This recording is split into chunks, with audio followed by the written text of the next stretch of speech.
The reason that we're all here together is also to commemorate the launch, the release of the cover of Imposter, the playful subversions of Orijit Sen, by the managing editor of Leftward, Sugandha Deshpande. The book is coming soon. It's a fantastic book. I was lucky enough to be sent a manuscript early sometime last week and spent one night. I finished it off in one night. It's that compelling. And I think it puts together both Orijit's life and his work and the milieu that gave birth to him, so to speak, in a very interesting, detailed manner. He had access to the best of sources, I would say.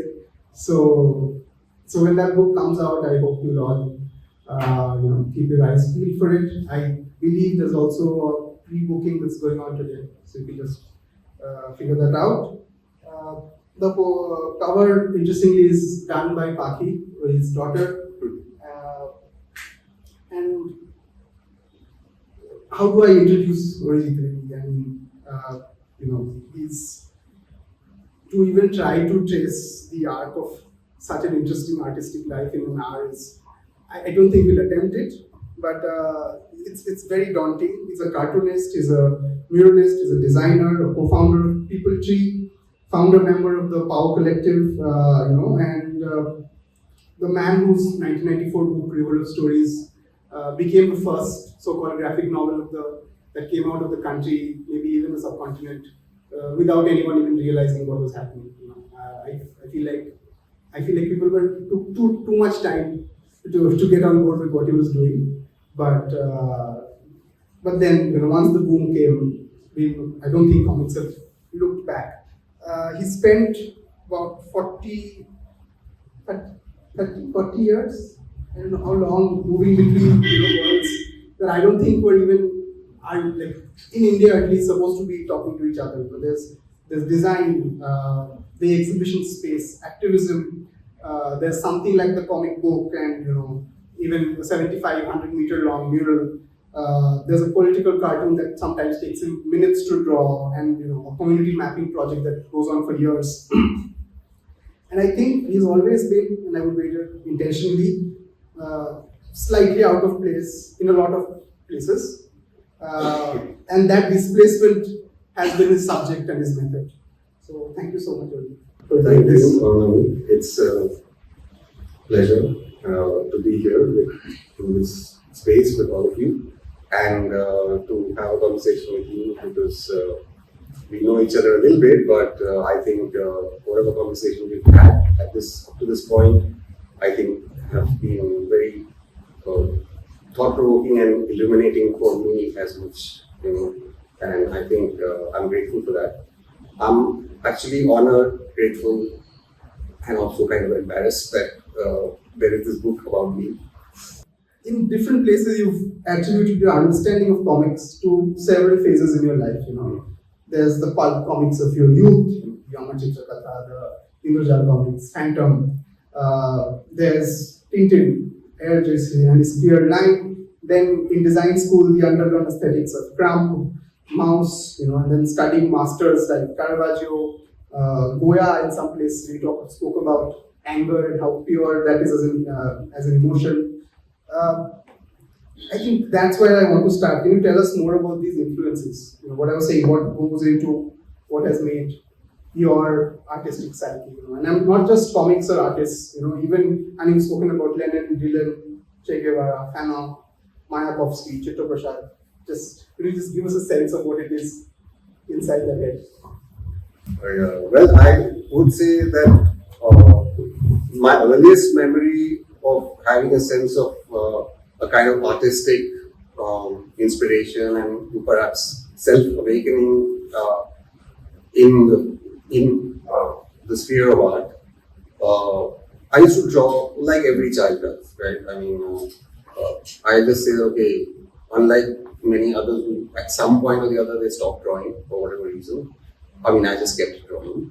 But I think the moment that I recall, really the work that I recall, and I think that is a kind of, maybe I haven't spoken often enough about this, but the woodcut art of Nandulal Bose, which was there when we were living. My father was a cutter when we used to get transferred from place to place, and I didn't grow up in Bengal. I was literally an outsider. I still am, but of course my Dadu's house and Mawabari and everything was in Calcutta. So during the one vacations we would have wherever we happened to be, we would go to Calcutta. So I know Calcutta only as a place I visited once a year.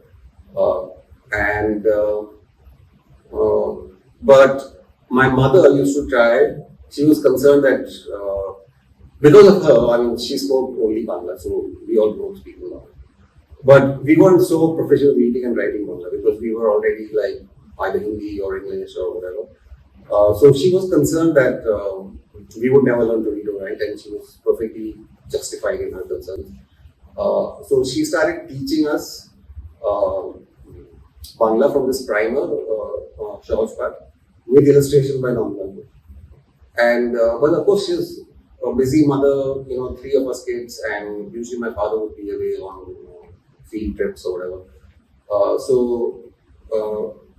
She would spend some time with us, and then she would give us the Shahjpat pages and just ask us to copy the letter form, like whatever. And after a while, I got bored of copying the letter forms, but I found Nandulal Bose's illustrations very evocative, very powerful, and I started copying those instead.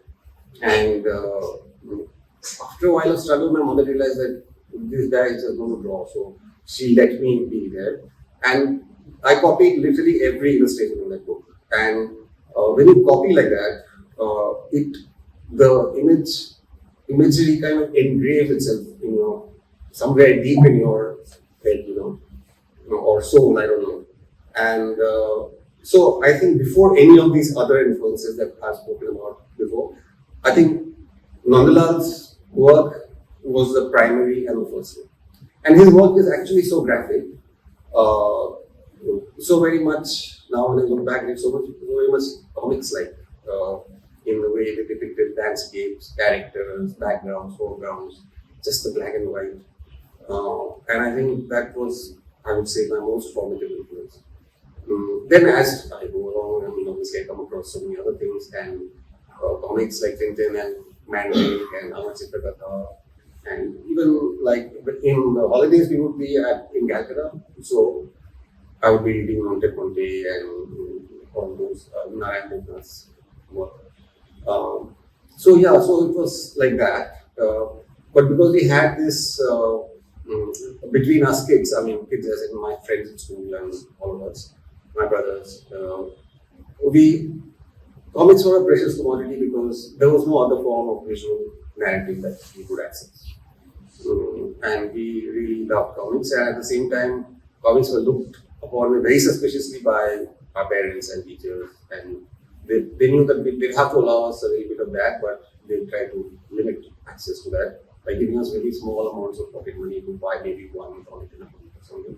So we naturally this barter system evolved, like one Mandrake for one Phantom, one this for that, no whatever. And then later when Tintins came in, it was like 3 Phantoms for one Tintin. So that the terms of barter were always being set and negotiated and all that. So at some point along the way, I loved comics. I started to draw my own comics, and I tried to see whether somebody would exchange at least 1/2 of a Phantom for one of my hand-drawn comic stories, which were usually based on something that happened around in the neighborhood or in the school or whatever. And to my surprise, I found that some people were willing to do that. But that was a huge boost of self-confidence that, wow, I can make like a 2-page story and I can actually exchange it for a printed proper comic, right? Mine was just a drawn comic on a piece of paper. And I guess that kind of encouraged me to keep making more and more comics and be more ambitious in my But training and ambition, they have to match each other. So I had no way to know how to make comics. How the actual nitty-gritty of how you conceive of a story, how you do. So it's okay to make a 1-page thing about a particular incident, but if you want to do a longer story, how does that? And I think I remember the first time I tried to do a long story, I was inspired by Tintin, so I wanted to do it exactly. So I started drawing it the way I would read it, which is I do the cover first without knowing what's going to be inside of it. Then I do the title page. I got till there. Then by the time I used the page one of my story, I was like, what is the story about? Because the cover has some random artwork, the title page has some other random artwork. Now I have to create a story that follows from there. And obviously it didn't go very far. So, but then little by little, I mean, it's very interesting, this process of self-learning. And I would recommend it to everyone. I'm like, you want to draw? And the same thing with these Rembrandt and Goya, Caravaggio. My parents, like many middle class parents, would buy some encyclopedia in order to increase our knowledge of the world of things. And so one of those encyclopedias had a whole section on the history of medieval European art. So there I came across, and I was like, how the hell do these guys create these kind of images? I mean, those faces are coming out of the darkness, and you know. So I was savagely copied, and with my box of watercolor pencils and all that, I would never get that feel, and I was too frustrated. Till once my aunt from the US came, and she wanted to spend, aunt as in my mother's younger sister, so she wanted to spend time with her sister, but she came along with, as Americans are liable to do. She didn't know really how to paint, she had just probably attended a few classes, and she brought along this really fancy box of oil paints, brushes, and the whole rigmarole. And I was like, okay, I have to see this. And I kept reading. My mother and my aunt, they just kept yapping away. And I was getting more and more frustrated. Like, when am I actually going to paint? When am I going to see what she does with these things? And she never did. But I think she felt a bit guilty towards the end because she knew I was really interested to see what she would do. So she showed me basically that, okay, unlike your watercolors, you don't mix it with water. You mix linseed oil, you mix a bit of turpentine, and with extra turpentine, you get a more dry look, less, with more oil, you get a more glossy look, whatever, those basic things she showed me. And she said, okay, you make a portrait of me, not with oil colors, but just with your usual poster colors. And in exchange for that, I'll give you it. She didn't want to carry actually that whole thing back home. So I said, of course, I immediately painted a very flattering portrait of her. So she was pleased, and she left that box.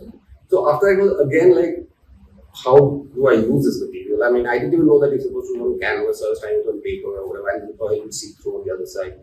But I began to realize this is a medium that the Rembrandts and the Caravaggios use. That is how they get this feel, you know. And so then again, like process of self-learning, and copying of these guys, Goya, because I had that encyclopedia. And literally, so all of these influences, living in a small town like, say, Mount Abu, where I spent a bunch of my childhood years, I think that idea of just slavishly copying or trying to get that thing that you admire, it teaches you a lot in terms of the fundamental of things. Because you discover each thing by yourself, by trial and error, by mistake, by going on at it, and I think those become kind of lifelong lessons.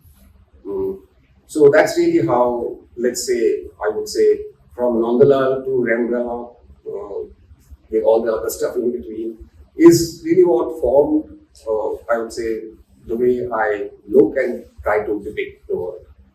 And then when I went to NID, then of course I came across this whole world of underground comics, which is all in the library. I was totally fascinated to discover that comics don't just have to be about children's adventures, and there's so much amazing stuff there that people have done elsewhere. And so, yeah, so it's like really, as you go along in life, you discover newer things and you get attracted to things and you kind of try to imitate things.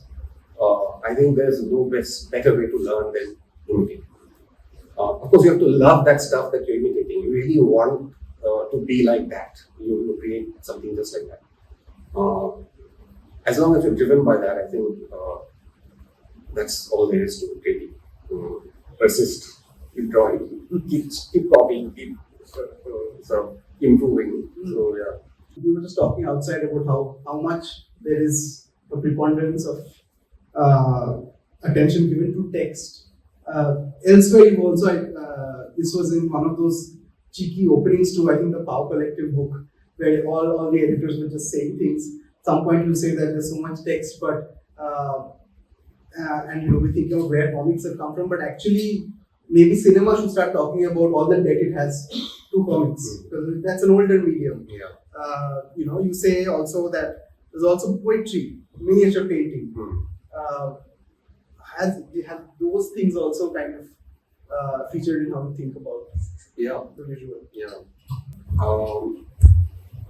I mean, poetry is of course a deeply inspiring form for just about anybody. I mean, and poetry is also not like in that sense you get attracted to certain kinds of poetry, and they deeply influence you. I mean, at one point for me, Dylan Thomas was a very formative thing. I had a fact book of his poems, and I could just go on reading them from one side to the other.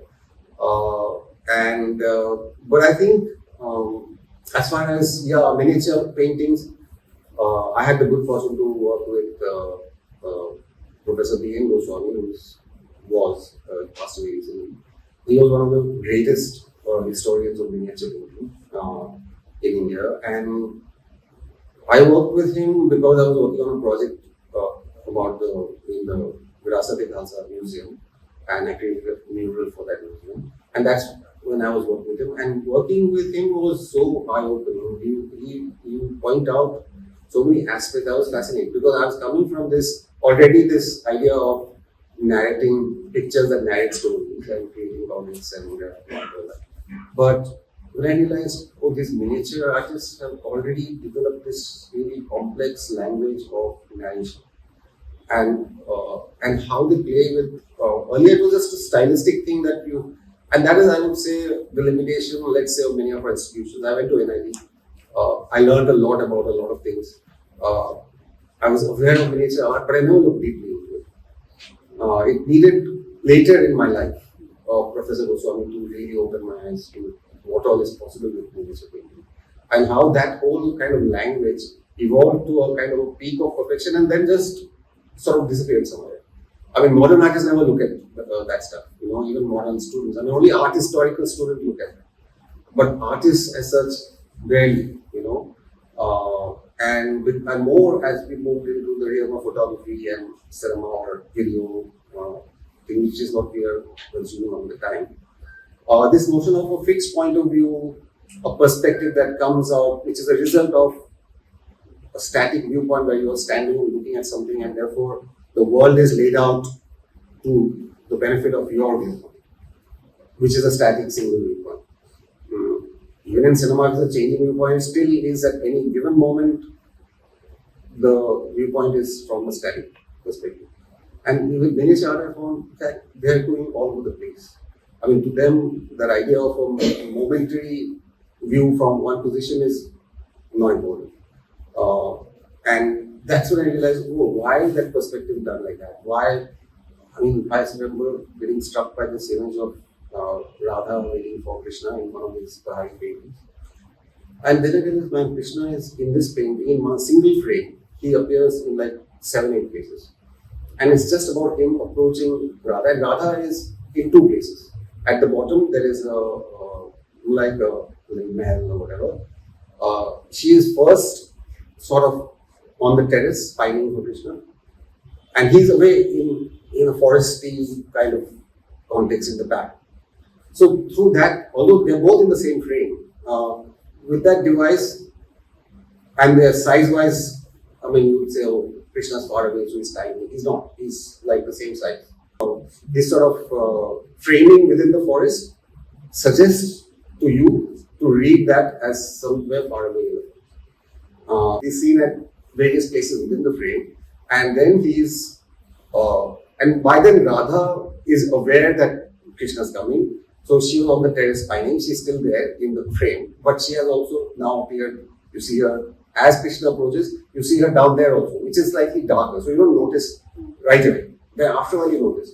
So there is such an amazing temporality built into that image. It's even to the point where the artist is controlling what you see first, what you see later, and how a kind of temporality comes into the fact that you don't notice everything at one go. So it's a totally opposite idea that it's from one point of view, one perspective, everything is laid out for that one moment. He's actually leading your eye from thing to thing within that frame. And when she's downstairs, she's in a darkened space, and there's just a lamp. And then you realize she has realized he's coming, and she's gone downstairs and she's lit the lamp and she leaves.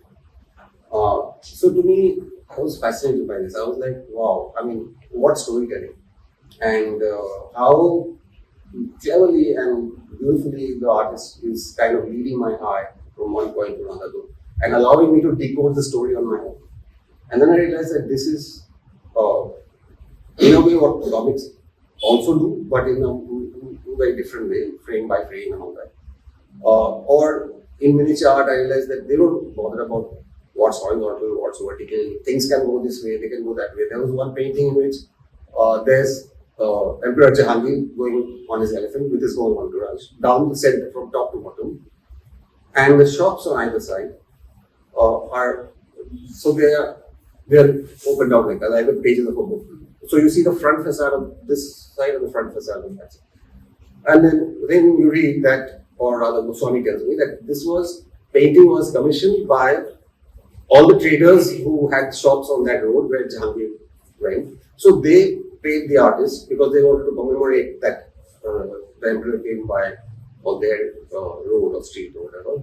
And they wanted obviously that their shop should be visible and the signboard over the names. So this is a simple device. You don't have to. Otherwise, if you are showing Jahangir and the street from a somewhat kind of top perspective, and that's not that, then you wouldn't be able to see both sides of the street, because you would just see the roofs of the houses or of things on either side. It discusses that and you just open it up like that, and you just see the fronts of both sides. So to me, it was a huge discovery, and it's totally. I mean, being with and going through with Professor Goswami all these paintings and talking about them and interpreting them, that was like a second college for me. I really and that has influenced my work ever since. Especially when I do these larger murals and all that. Because I think it's a language, and of course, I'm not just taking from there because I'm a graphic novelist. Now, in miniature art, they never show anything from humans, from top view, or even like anything other than just straight profile views. So I started integrating top views and low angle views and all that into that language. So it kind of combines all my learnings and experiments with the graphic novel narratives and with the miniature art and what I see from there, and sort of kind of evolving that. Pivot to design for a second, because this weekend Arundhati Roy has written the foreword to the reissue for River of Stories. The film that she wrote, the single film that she wrote, in which Annie was it to those ones by Kishore, it was restored and released this weekend. Yeah. And that is also a film. I saw it and it made me think it's also a film about design students, architecture students, kind of hitting their head against the wall about what is the project. And the period, 70s, 80s. Yes. Yeah.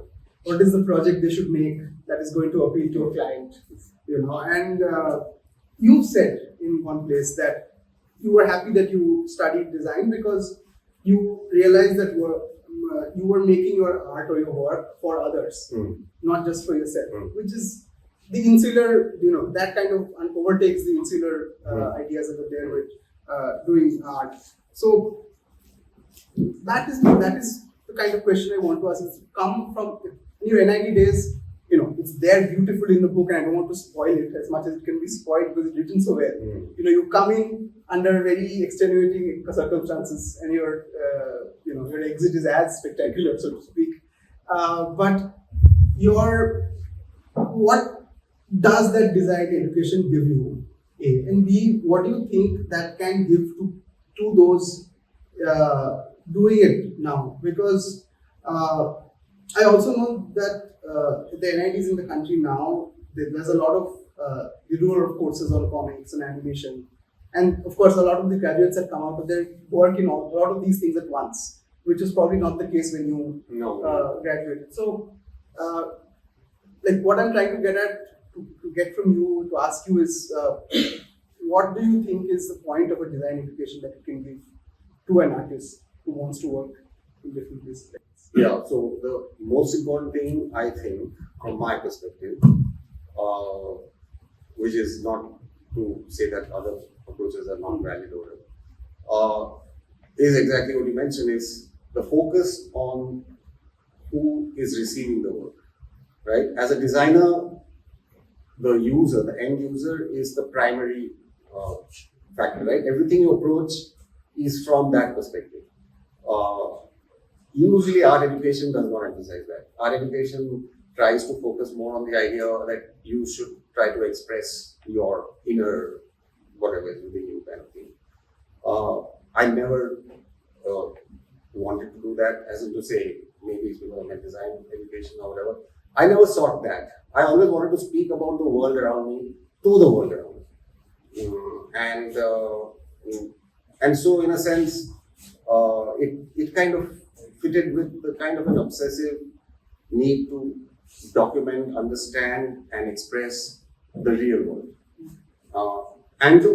Which is not to say that you ignore the inner world of things, but it's not just my inner world, because that comes to anyway, because it's me who's the observer. I'm the one.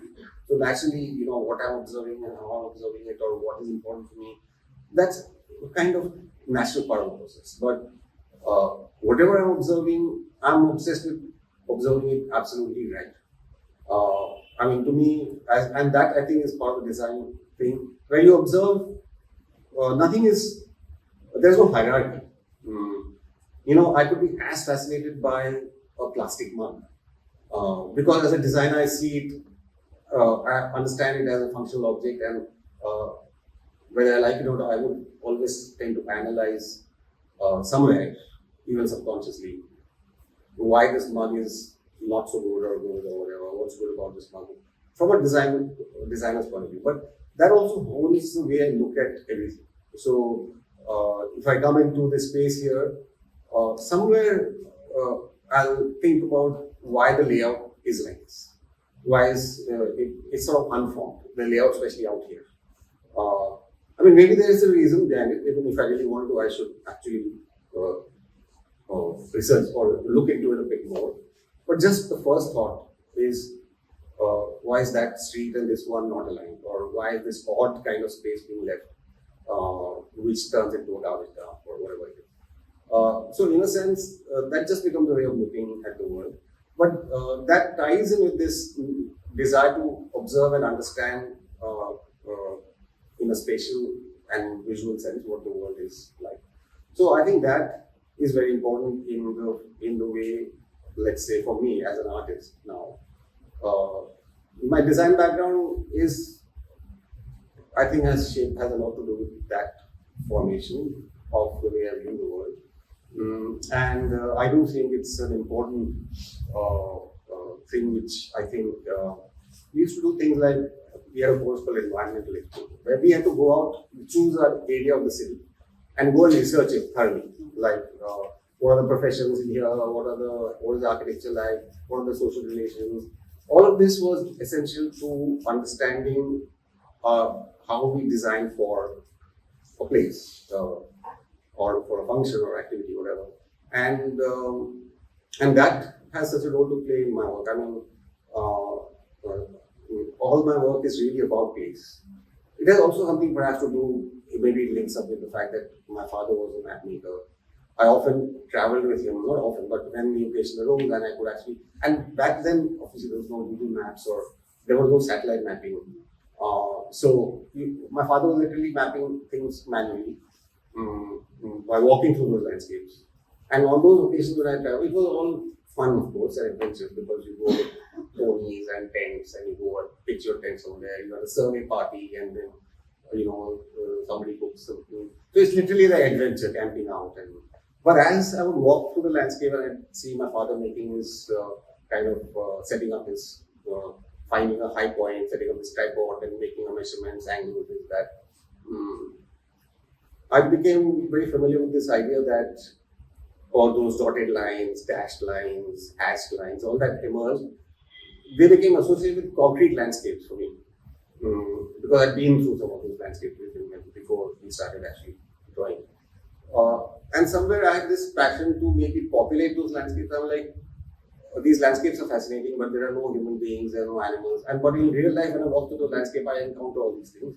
So perhaps it was also some way for me that idea of observing the world around comes from that also, and wanting to maybe tell stories about the places. A map. At the end of the day, my father's maps were technical things. They didn't tell stories. But in my head, I see stories when I see maps, and so I guess somewhere also all of this ties up with comes maybe partly from there also. So the design education, maybe being somehow the son of a map maker. I don't know. And I'm glad you touched upon that, that eye for research and seeing what people are saying, building your version of reality, not just from what you see, but from what they say their version of it is. From that, I think the other thing that jumped out at me was this insistence on community that you had throughout your career from the very beginning. I think, if I'm not wrong, River of Stories is your only singly, authored graphic novel, full length in that sense. But even that is not entirely correct. You had, you worked with a larger community there, documenting their stories. Arunava Banerjee did the text, the lettering, the original lettering for the first edition, which I'll ask about later. But from then onwards, say, and you did 10 years of first-hand yesterday, food and farming, which is also a team of working with you together. Your mural projects, where this really melting pot of young artists and researchers you kind of build around you and you put these projects together. Why has that always been a fixture? What has your practice gained from it, or why have you insisted that this always be so? Because I'm sure you had that was a choice. Yeah, I mean that's also why we chose to set up a place like PPT, to kind of invite people in, because I mean that has always been for my wife Gurpreet and for me. One of the thing about NIT as a design school, it was founded on certain principles, and at that time in the 1960s when it was founded, that was the peak of the socialist era and all that. So NIT was based on this formulation that in the West, design was already in the developed countries. The design was already a very established discipline, and it was very critical for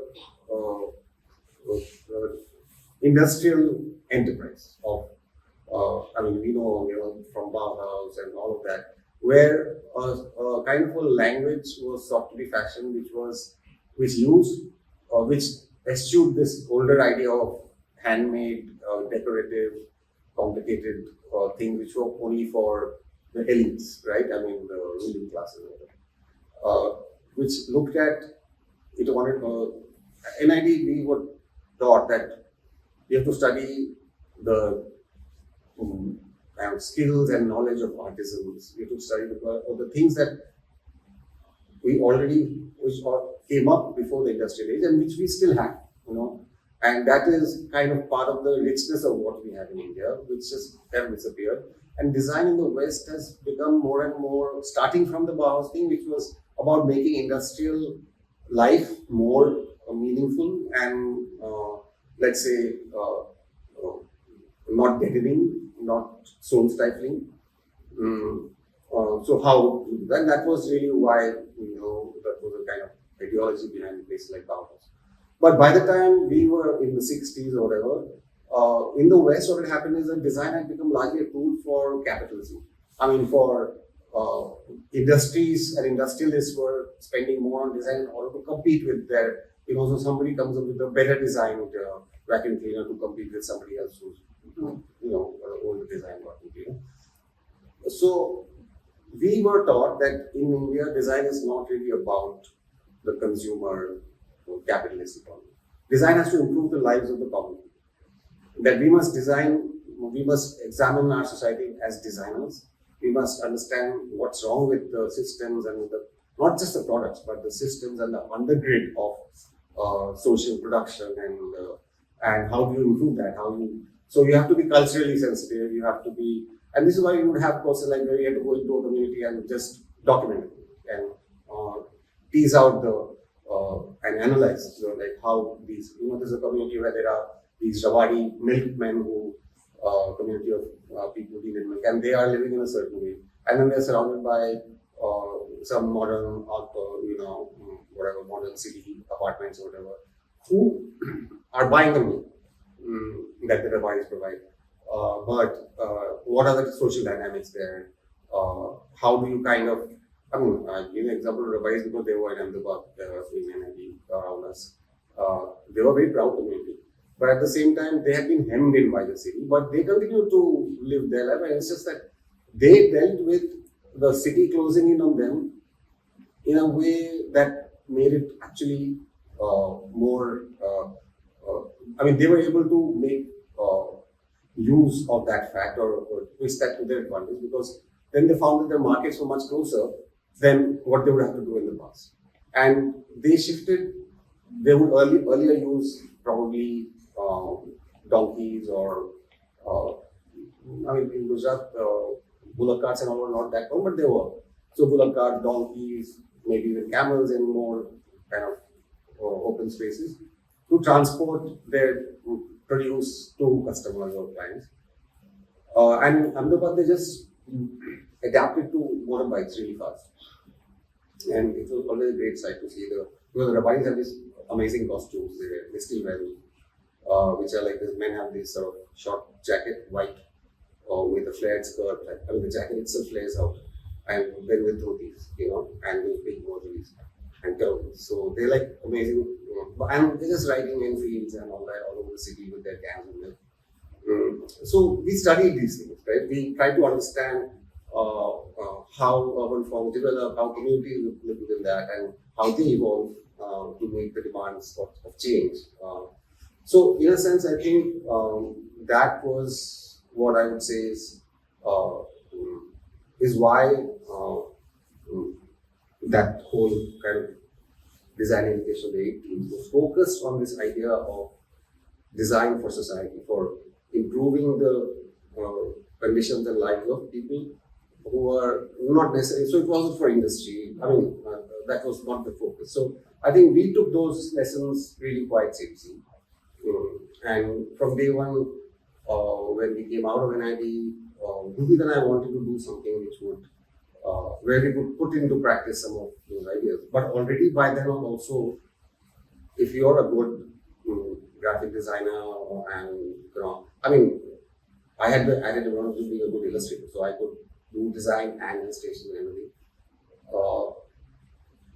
There were any number of jobs in the advertising industry at that time.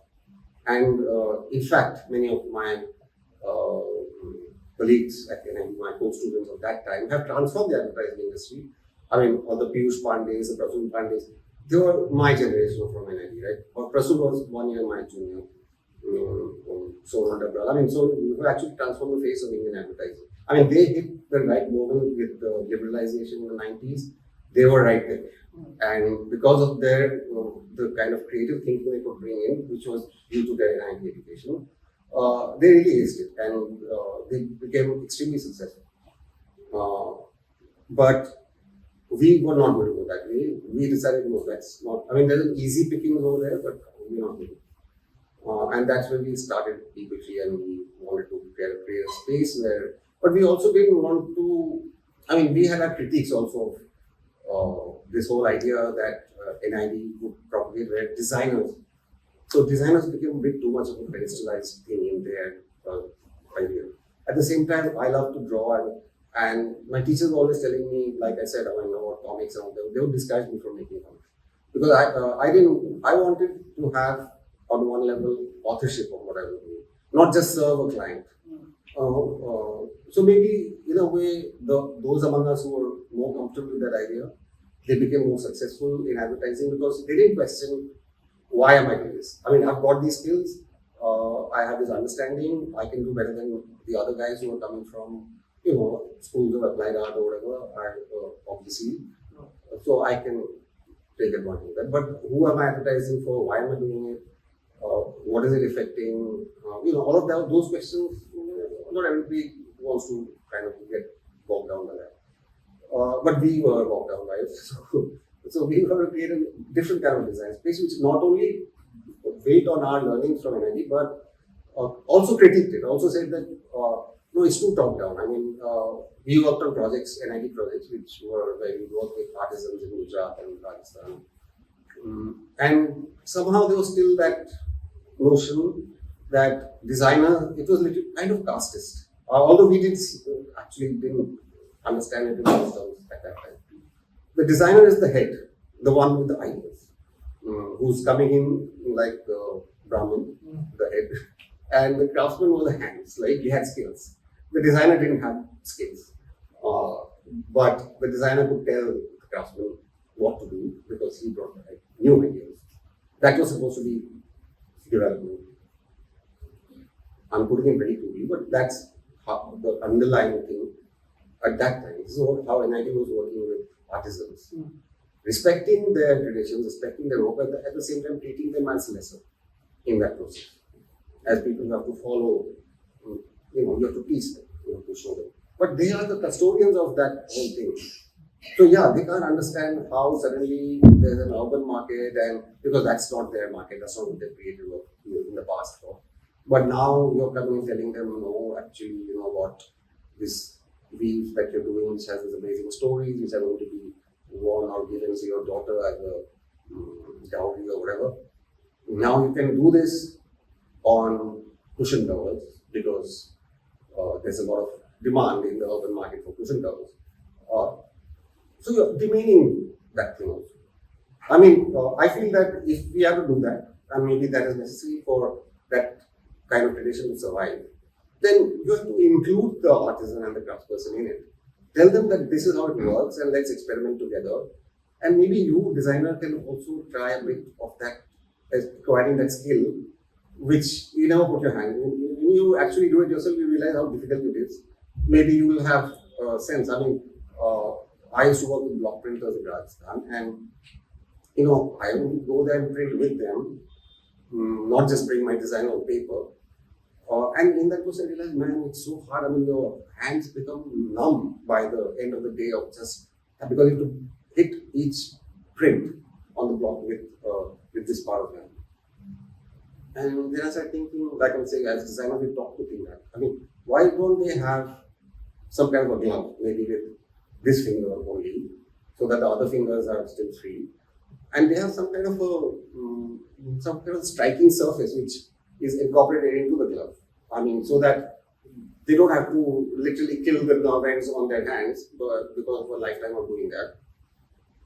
And that is definitely necessary. But why doesn't it happen? Because casteism. Because nobody's going to spend any money or thought on the conditions of the block printer. He's the lowest in that line, because we're working with a dyeing, printing and dyeing house. The boss is usually of that. So I'm talking now the hierarchies within the existing system. So as designers, why don't we consider or look at the social issues around craft production? We just want to use that craft, make it something marketable, and of course full of Indian tradition and all that aesthetics. That's all good, but we should celebrate that. But we're not thinking of those people as human beings. We're just thinking of them as hand machines. They have hand skills. Let's use it. They get paid 50 rupees a day for their efforts. Maybe we'll give them 55. So this is where the overlaps happen. This NIT would never address, right? We started to think about it. Like, you can't work with artisans and say that you're working to improve their livelihoods or whatever without addressing the deep-rooted caste and other inequities that they would work with. So I think it's important for designers to engage. If they say that we want to work with these artisans, they have to look beyond just using them in a within the same exploitative system. You step in and you kind of do, and you see, I'm giving him more livelihood options. That's not good enough. So we started PPT with this idea that we need to take from our learning, we need to take what we learned from NIT, we need to take it further, we need to question things deeper. and because of our location in Connaught Place, so close to Jantar Mantar, so people started coming. We didn't have to invite them. So none of the activists would come when they were having a protest. So slowly, it's a kind of social, political, ecological kind of concept, or let's say concepts surrounding design became more evident, and we started engaging with that stuff. So I would say that all of this is really important, formative learnings for us from NID onwards. And you think that all the collaboration and kind of the collectives that you work with since, that this idea of them thinking of their art, whether comics or otherwise, as also a skill, a craft, you've been able to kind of, that has always been a part of that consciousness as well. Yeah. Because also, I would argue, if I take a longer look at it, and I know you would probably say that it is not you who has done this, you're just part of a historical movement as well, but it's also helped as a medium for comics to grow. Without these anthologies, without so many artists working together to hedge risks or support each other and constantly put out work that over time has kind of snowballed to where it has. I feel like that is something that you and your generation of artists you will take a little bit. I think that there is a lot more credit that you should get. Yeah. So I think that is, coming back to this idea of collective or collaborative work, we found that everywhere around us. Once we opened our eyes a bit and we were with PPG, we were in a kind of public space and we would get approached by people. We just had to be open. We didn't have to go looking, researching and hunting. People would just show up. And so I think we began to understand that in India, in the Indian practice, tradition of crafts, art, whatever, this idea of an individual artist pursuing an individual sort of passion is not really doesn't sit quite well with our culture and our country. I hate to say these words now, but it is something I think we are so much about, and I see that in the crafts workshops I've worked in and the artisans and others. It's so much about collective work, and that is a strength because we are a large collective. We are, if I sit outside on the street and start doing something right here, 100 people will gather in 15 minutes. So we live in a diverse, crowded society. So that's just, you can be, as an artist or designer, you can either feel kind of scared of it or repelled by it and want to withdraw. Or you can see that is the source of our cultural strength. That is the source of why we are what we are. So to me, from the beginning, I knew that collaboration is a really important part of any meaningful practice. And so, so for me, so I do have my individual vision, and I don't, but I don't see a conflict. I can pursue my individual vision also, and I do. But I find it exciting to work with people, to collaborate with people, to allow new ideas to come in. And most of my work is actually working with teams of people, which I think allows us to create something bigger, larger, in terms of not just scale, but in terms of ideas. Again, pivot here on ideas because your internet virality is also very much, it's on the political content of what you're making. I think there's you can trace lineage from that to your design heritage. There's also, of course, if you call it memes, and like I said, you've said in the book that it can take you anywhere between 20 to 40 minutes to an hour to put something together, and then it just gets hundreds and hundreds of likes, shares, outrage. So then abuse. Sudanma is very interestingly, he also says, and that is what I want to ask you about, because this is the theory he puts forth in the book. And of course, when you read the book, you can kind of look at what his logic is. He really takes it back to different sides of, we've been talking about a lot of histories of cartooning, that you've been influenced by art, what have you, but also the strand of political cartooning that is there in India. He kind of devotes a whole chapter to saying as to why this is not just about memes, or not just about the logic of advertising or making people see something a certain way, or at least get one level of the message and the rest you can decide whether you want to get or not. What is that legacy for you? The history of political cartooning in India. I'm Also, just to interrupt you, sorry, I just have to mention this, that there's in the prologue to River of Stories, there's a corrupt politician. That I'm just saying this because to show how far back it goes, called Kha Pee Ke So Jaate, which I didn't find you talking about anywhere else, but it's just there peppered. It's these small bits that one can decide to kind of look at and really chuckle once.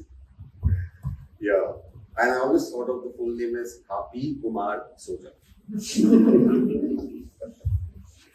Sorry, yes, please continue. So anyway, I think some of my great inspirations are Abu Abraham. I just love his work and his really sort of biting humor. To a lesser extent, people like, I don't know if you are really familiar with the cartoons called SK Duck. These are Kashmiri cartoons.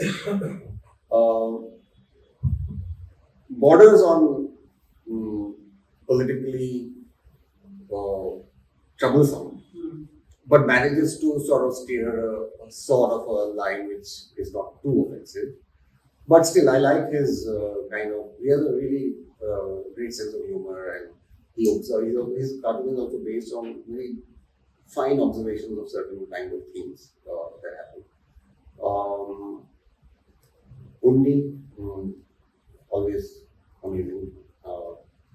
So these sort of people who used line in such a kind of incisive way. So I think, to me, yes. I mean, even Lakshman, for that matter. I mean, his humor is really quite. Somehow I don't kind of quite gel with the way he manages to. He can be quite really smart and biting at a very subterranean level.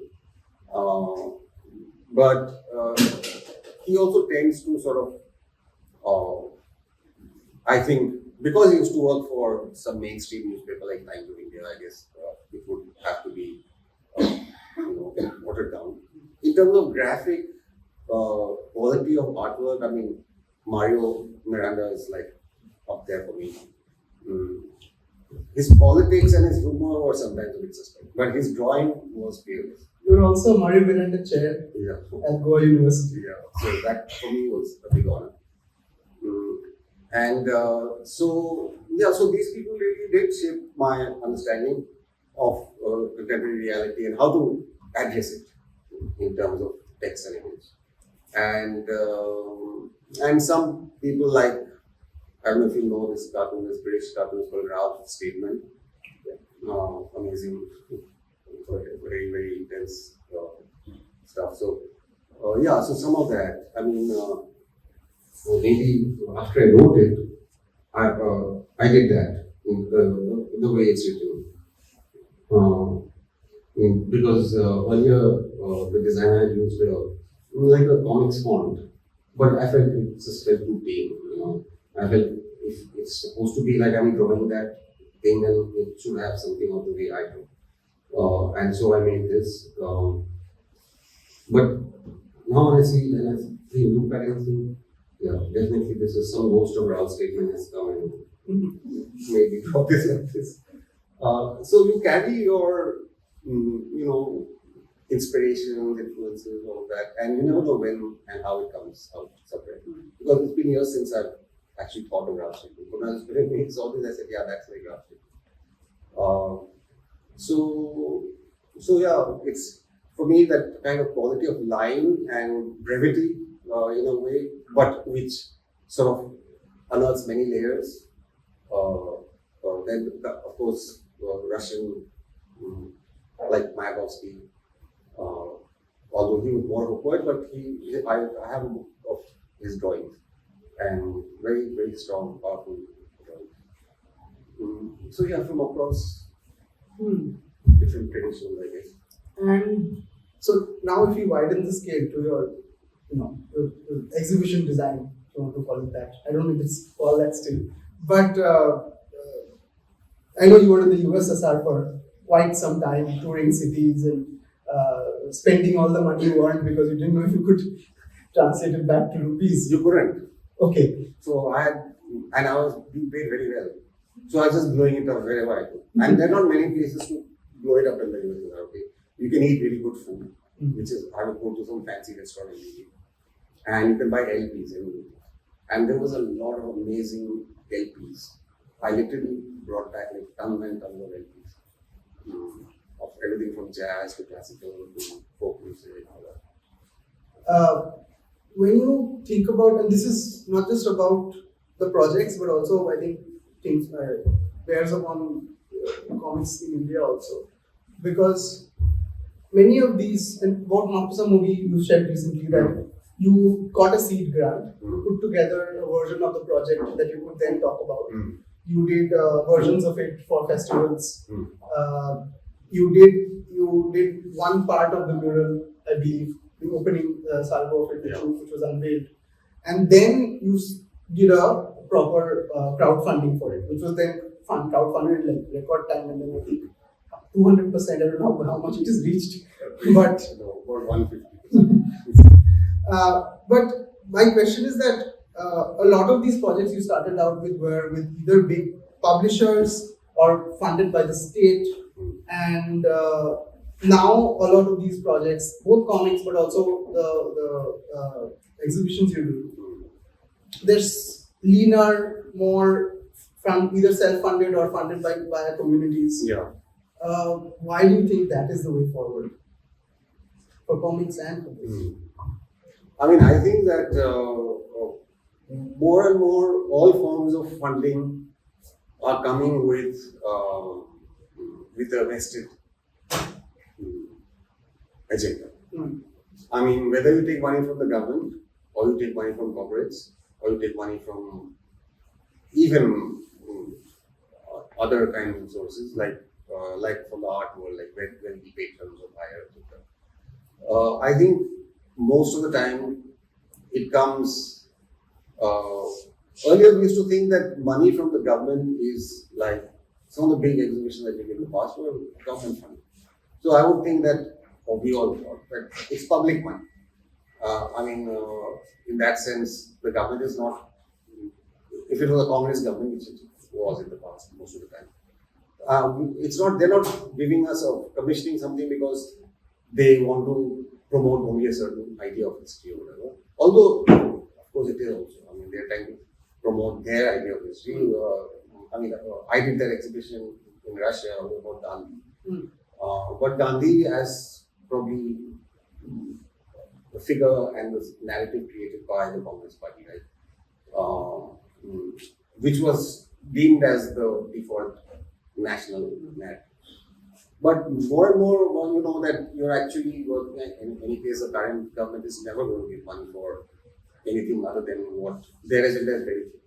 So you can't really take money from the government anymore, and you can't take money from corporates anymore because, especially like in Goa, many corporations are actually being the ones destroying that ecology and the whole thing, and people of Goa are trying to resist and fight back against this kind of corporatization of the tourism and mining industries.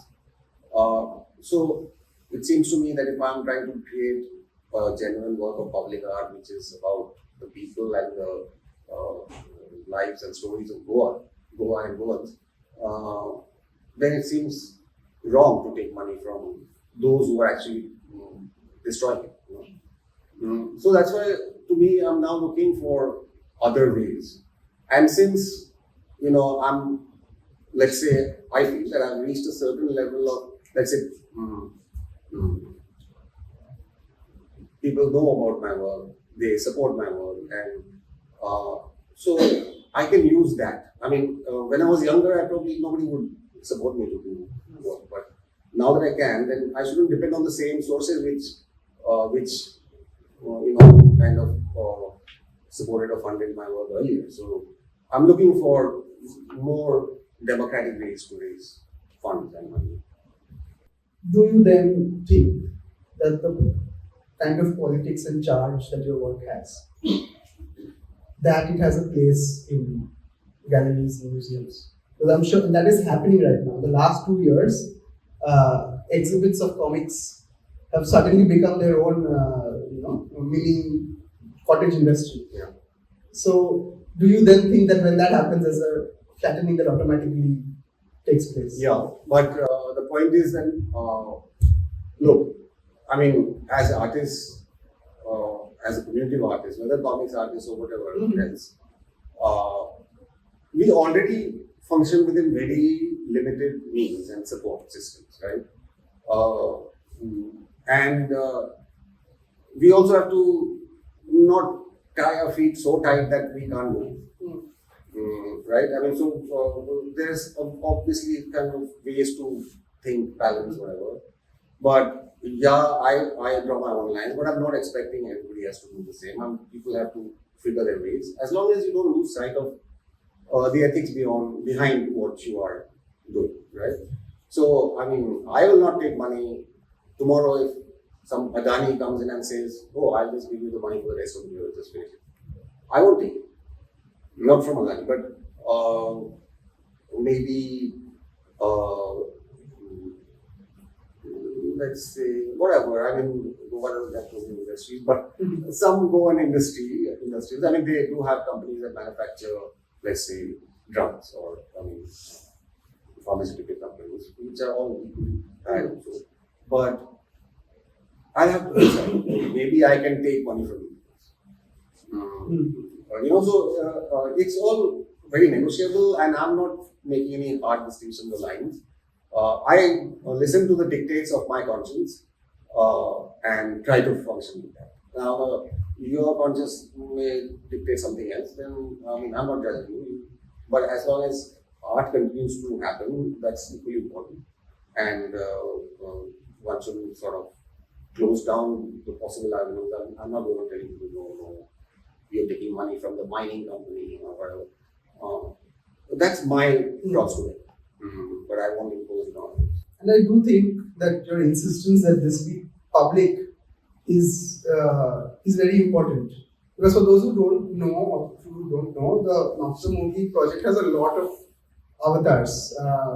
Orijit and his team went around, and of course, Orijit will correct me as I go wrong, kind of for a very long time, talking to the people of the city, to the people who are working in the markets.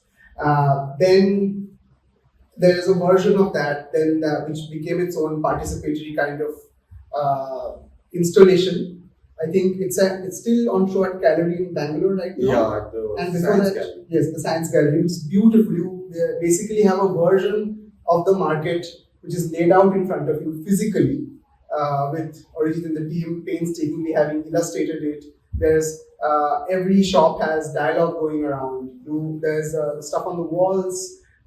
There are cards also in a corner, so you're supposed to kind of experience it as a physical space. And then if you want free goodies, which in this particular case was, I think, prints or postcards, there's a quiz on the side. There are these cards. So you have to answer the questions based on the conversations that you've seen happening in the market. And if you are able to, the team comes and gives you a card. And this, again, this is a version of the market that they've researched in such detail. And again, all of the documentation for this project is also online. So each artist talking about how they've approached it, where the ceramic for the mural that's being put together in Makusa is, how the church whose walls has been put together was, how they were pitched to, how they decided, this all kind, even in the funding, based on how much you pledge, for the project. You can also put bits of yourself or your friends or your family or your dog into the mural. I think the fact that this kind of, again, I don't know, with storytelling or history, it doesn't have to be any of those exclusively. The fact that it is all public, I think, the end game for that to be public, I think, is very important. Yeah. And makes it worth it also. Yeah. So to me, I would want this to be an exemplar of how public art could work in India. I mean, again, public art is one of those realms where only the government will get it, or some corporate funding. But essentially, how do you put out work in the public? I mean, the government has to give you permission, and usually the government funds something which is in order to whatever agenda they have in order to, that's why we have. So what I'm doing here in MAPSA is a rejoinder or an absolute opposition to 800-foot round statues and 500-600-foot Sardar Patel statues or whatever. I mean, that's what the public art that the government is spending crores of rupees on, right? So I want people to understand that public art should be about people. It shouldn't be about gods and Shivajis and all that is also okay. But I mean, if the governments are exclusively promoting only that, then people don't have an imagination of what is art, what is in the public domain. I mean, nobody's going into galleries to see art. So public art is a very important thing. And it will strike me when I went to Palestine with Sudanga and others as part of thing that we did here together. That was day 16. Is there another mural there? I did 3-4 murals while traveling around Palestine. But what I noticed about Palestine, this is the West Bank, we didn't go to Gaza, was entirely already destroyed, right? As you say, there were houses and people living there, but there's lots of rubble, bombed out buildings from various times in the history of Israeli occupation. But I saw that artists in Palestine, and there are no galleries or there's no idea of having art shows.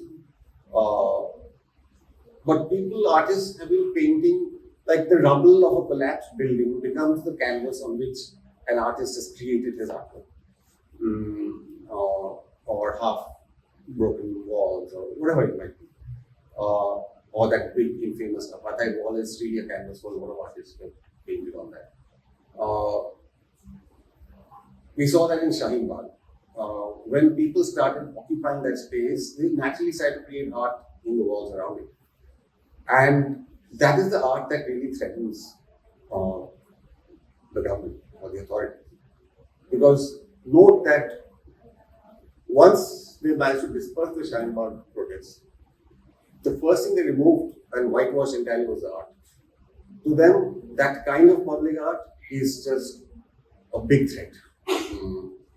And this is when I keep telling people that art should be in the center of society, not on the periphery, not inside some white box or some black box or whatever. And so for me, I'm always looking to create stuff which is out there and which is not walled off or glassed off or gated off or whatever it is. So, to me, this MAPSA project is so important because it's a rejoinder to the whole idea of public art that we have in this country, and especially which is being so hugely kind of pushed right now. Statues of Shiva, statues of this, statues of that. So I think that's really also why I don't want. I don't know. How much money can I raise from public sources or this? I don't know. But so far I've managed. That's what matters. So tomorrow, in fact, there is MAPSA MLA in the Goa legislature, is a BJP MLA. And I've been dreading the fact that sooner or later, right now I got the permission from the church and I'm doing it. And hats off to the church that I told them I'm not making this about the life of Christ. And I'm doing this about actually, yes, you will see the effects of Christianity because MAPSA is a syncretic space. There is Christianity, there is Islam, there is Hinduism. And there are festivals, there are various public occasions where the temples spill out into the street or the church goes into. On Good Friday, they have this huge procession. During Narkasu, during the Diwali time, they build this massive Narkasus, which they put on. It's not like Ravan, but it's actually a different tradition. But that's the effect. They build these massive structures and then through the night they burn it. And very spectacular. So I'm going to draw all of that. But it's not about one religion or whatever. It's really about how culture connects with people and how the synchronicity of culture, the fact that you can have this really long Good Friday morning procession and you can also have the celebratory thing of firecrackers and music and fire. All of that is part of what makes Mamsa Mamsa. And to the credit of the church, they took their time, I have to say. I had to really go after them. I had to enlist some of the prominent citizens of Mopsa to come on my side and push the idea to them. But finally they agreed, and once they've agreed, they don't interfere at all. I mean, they've never said, oh, why you do this or why you do that. They just let you do it. But that's not the case with the politicians, of course. So the MLA of Mopsa happens to be Catholic, but he's a BJP MLA. So he, at some point, I was having to meet him and say, I'm doing this and please kind of support my project. He reached out himself after calling. I didn't have to approach him, and that's so much better. And he tried to even suggest, we had a meeting, and he tried to gently bring this idea in. He said, I'll support you in any way you want. I want this project to happen. This is something very important for Mopsa, and I'm really kind of, what kind of support we need, just tell me. And I avoided the question of money. In fact, I was just launching the Kickstarter campaign, so I said, I told him this is what I'm doing, and this is how I hope to raise some money, whatever. And he said, okay, but that's great, and I'll promote your thing. And he did. He promoted the Kickstarter campaign in his constituency, and I'm sure I got maybe not huge amounts, but a lot of people supporting it with smaller amounts of it. But I have to see now next one. Perhaps I have already used up my lifetime of goodwill. Everybody who cares about me and my work has already given me money. Now I'm going to go back to them and ask for more money. So I have to see what is the next step. I don't know yet. What is next? And I know you mentioned a book on Gokul Nagar. Yeah. But that is kind of, it's in the back corner for a while now. And until at least this stage of the Mopsa project, which is like, I think with the money I have, I'll be able to complete. It's a 100-meter long wall. Yeah. And 8 meters high. So it's really a massive thing. So I'm hoping with the money I've raised from the Kickstarter, I'll be able to do 1/3 of it, like 33%. Like, so 35 meters or whatever is what I'm aiming for. But I think by the time I do that, which will take me to the end of the year, I think once I put that up, I'm sure something will come. Somebody will come and say, this is amazing, why don't we give you some money to complete it or whatever. Maybe some association of NRI Goans will say, we'll support this. So let's. No, I'm just asking. Yeah. So do you have an architect or engineer around the program? Like, is there someone on board? Yeah. So it is very collaborative. I have young graduates from Goa College of Art who are part of my team of artists. We're drawing all this stuff, we're documenting. It's been a long process, and we've really gone into every corner of Mopsa, met people, talked to them about it, and documented different things. So that is one. So I have a team of artists and like a small research team who, like for example, although I follow company, I don't speak company. So I want, in my team, I have a couple of young researchers who are company speakers. So we can, even with, although the reason I lived in Goa so long, I haven't picked up company. One is probably my inability to pick up new languages, but the other is also that literally 98% of people in Goa speak either English or Hindi.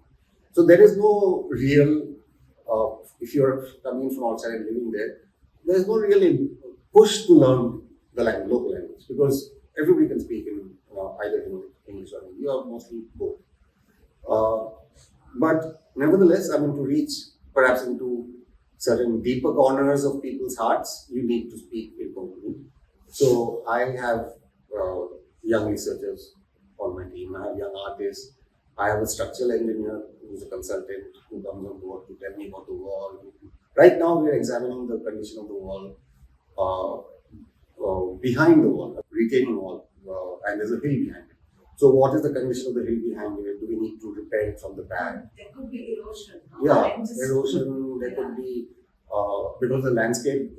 It is a hill, so it's uneven surface behind. Yeah. So there could be places where the water it rains 6 months of the year.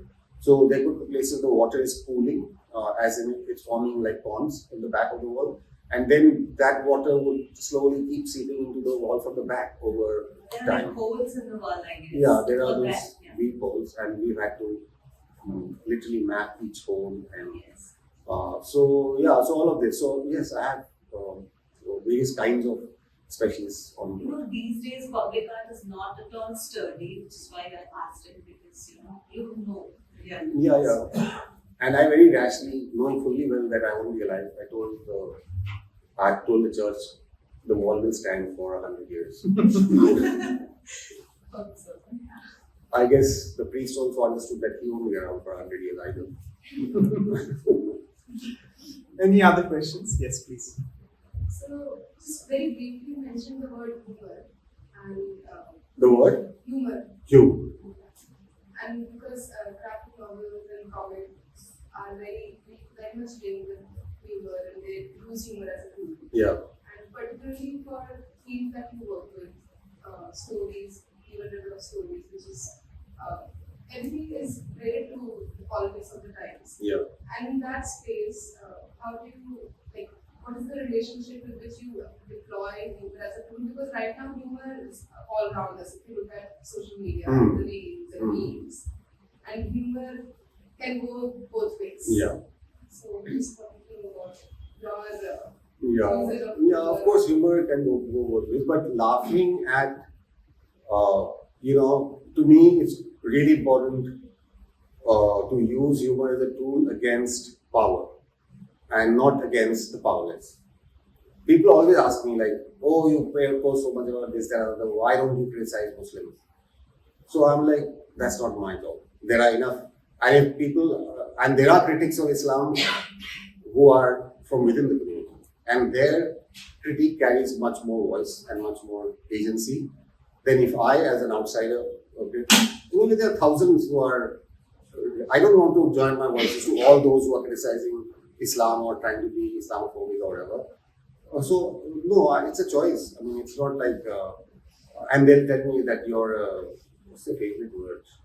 Selective outrage.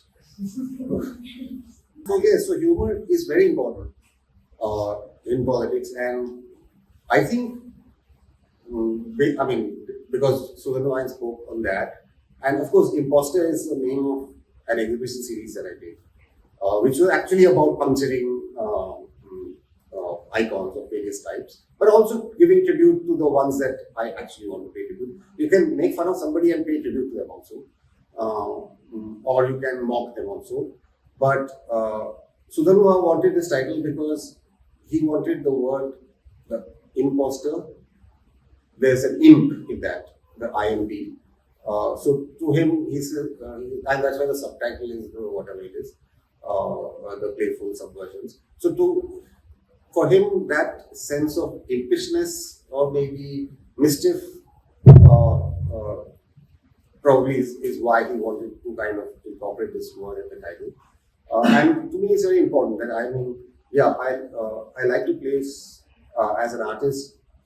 I do place myself outside of any of the establishments, and I think in our society, because everybody has to, as Dylan famously sang, everyone has to serve somebody. Yeah. So I think the role of an artist who can be a freelance artist like I am, is the only one who can speak on behalf of humanity, not on behalf of some boss or somebody or something. Graphic novels today, and for the last many years, they have become very effective medium for conveying, particularly social issues related to gender discrimination, particularly related to ecology. As she said, humor, there's green humor, biological, all kinds of humor, and the various aspects, various nuances of humor, into one another. So this is young students, they find it very interesting. Yeah. I teach in Michigan University, and some of the students they have been doing research on graphic novels. Yeah. So what I want to bring your attention to very practical aspects. Since they are students of literature, so naturally they are familiar with the language, but not with the design, with the various nuances related to the line, with painting, and with. So I just wanted you, if you could suggest how to interpret. I mean that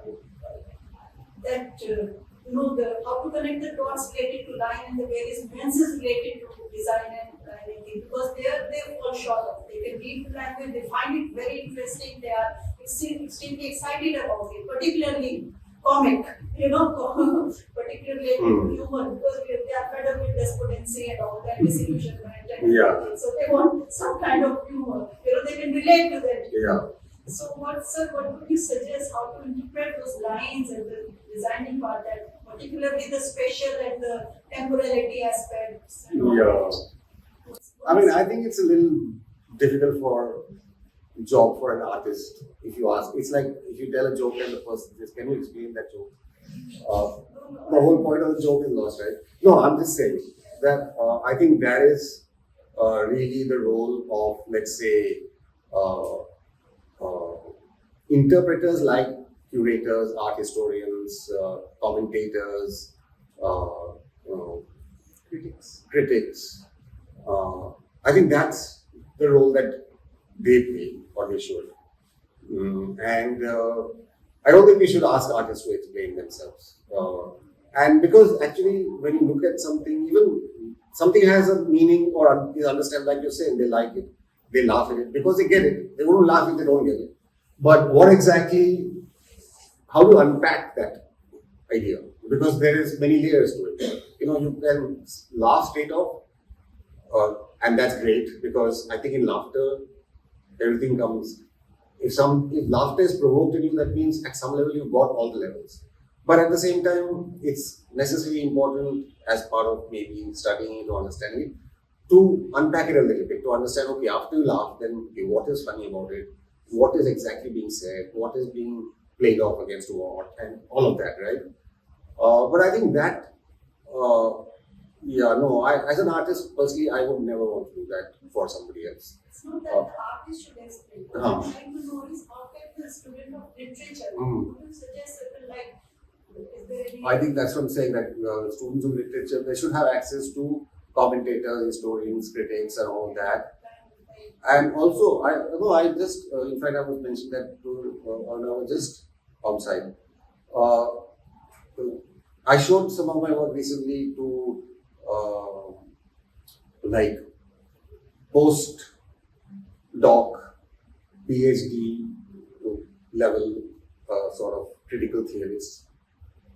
And of course, my work always provokes laughter. So everybody laughed. But then in later conversations, I realized that people didn't really have the language to actually unpack how visual language works. You find it funny, but you don't start to think, or why is it funny? Or is it really funny? Or is it kind of really sad? Because sometimes humor and tragedy are so much intertwined. So I think that's a lacuna in our education system as a whole. I mean, all our concepts are so linguistic and language oriented that we don't know how to talk about images. How to dissect an image, how to see what's underlying that. I think that's a lacuna. And more critics and theorists and others should actually pay more attention to it.